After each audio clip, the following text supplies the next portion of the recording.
Hey artista, Tom Bernardes aqui, seja bem-vindo ao canal Criando Personagens. Mas agora vamos falar sobre o que define um estilo. O que é o estilo? Bom, para definir um estilo, eu gosto de falar que tem duas áreas. Uma área macro e uma área micro. A área macro é aquilo que a gente não consegue controlar. Por exemplo, a área de atuação e o gênero do trabalho que a gente está fazendo. Se você estiver trabalhando com quadrinhos, a área de quadrinhos, o estilo de quadrinhos vai acabar sendo intrínseco ao seu trabalho. Não tem como você escapar muito disso. Algumas coisas já são pré-estabelecidas desse estilo, dessa área. Como por exemplo o traço nanquim, o tipo de cor que vai ser usado. Você vai precisar entender como deixar um espaço para os balões de diálogo. É claro que existem exceções, existem quadrinhos sem diálogo, etc. Mas estou falando aqui no modo geral. E a mesma coisa com o gênero.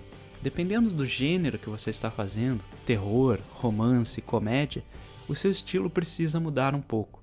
A gente não pode fazer um personagem muito caricato e engraçado em um projeto de terror, por exemplo. Então esse é um dos pontos macro, que a gente não consegue ter muito controle. Dependendo da área de atuação e o gênero que você está trabalhando, você precisa se adaptar um pouco a esse universo. Outro ponto que a gente não consegue muito controlar quando se trata de estilo é o investimento. Quando estamos trabalhando em um projeto com muito investimento, com bastante dinheiro, a gente tem mais tempo para trabalhar nos personagens, mais tempo para trabalhar em modelagem, em cenários e etc. Quando nós temos pouco investimento num projeto, a gente precisa acelerar a máquina. Então, por vezes, a gente vai optar por fazer um estilo mais simples, porque nós, como designers de personagem, precisamos pensar nisso na hora de criar os personagens.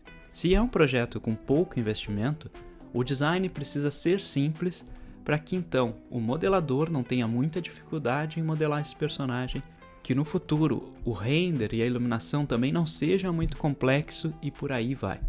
Então, dependendo do investimento que há no projeto, o estilo pode variar.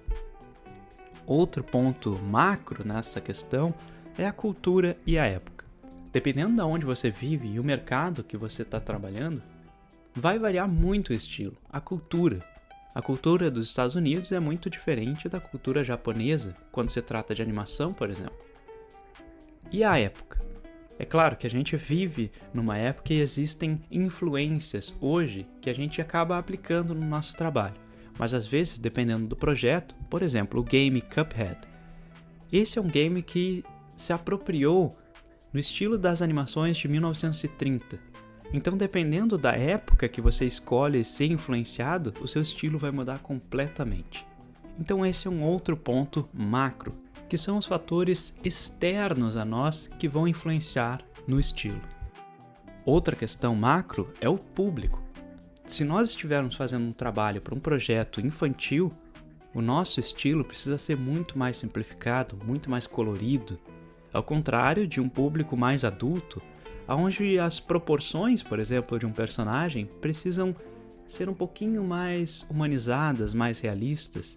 É claro, gente, que sempre existem exceções. Estou usando aqui apenas exemplos. O público também vai decidir qual estilo mais ou menos a gente vai seguir. Mas agora, qual é a parte do estilo que a gente pode decidir e a gente pode mudar no nosso trabalho? Aí vem as questões que muitos de vocês já sabem. Por exemplo, o material que você usa. Se você usa um método tradicional, lápis, papel ou caneta nanquim, papel, isso já vai dizer muito sobre o seu estilo. Ou também o brush que você usa no Photoshop, se o seu trabalho é mais digital ou tradicional, ou se a sua pintura é mais saturada ou desaturada. E também o uso das linhas, também é um ponto bem marcante no estilo. Como que você vai usar essas linhas? Eu já falei em um outro vídeo aqui do canal sobre as linhas I, C e S. Dependendo da frequência com que você usa uma dessas linhas, isso vai definir muito o seu estilo. Por exemplo, o estilo das animações Disney dos anos 90, por exemplo, é um estilo que usa muitas curvas em S, um estilo mais rebuscado. Já um estilo como o do Stephen King, que é um desenho mais para TV, ele usa muito mais as linhas retas e as linhas em C. Outro ponto que a gente pode controlar e define muito o nosso estilo é o uso de shapes. Será que você usa shapes mais arredondados, quadrados? Shapes mais exagerados, contidos? Isso vai revelar muito sobre o seu estilo.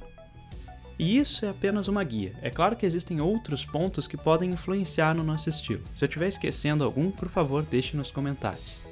Eu espero que essa dica tenha ajudado você de alguma forma e espero o seu like, é claro, e a sua inscrição, porque isso vai deixar o meu hype lá em cima para sempre fazer um conteúdo de qualidade para você. Um forte abraço e até a próxima.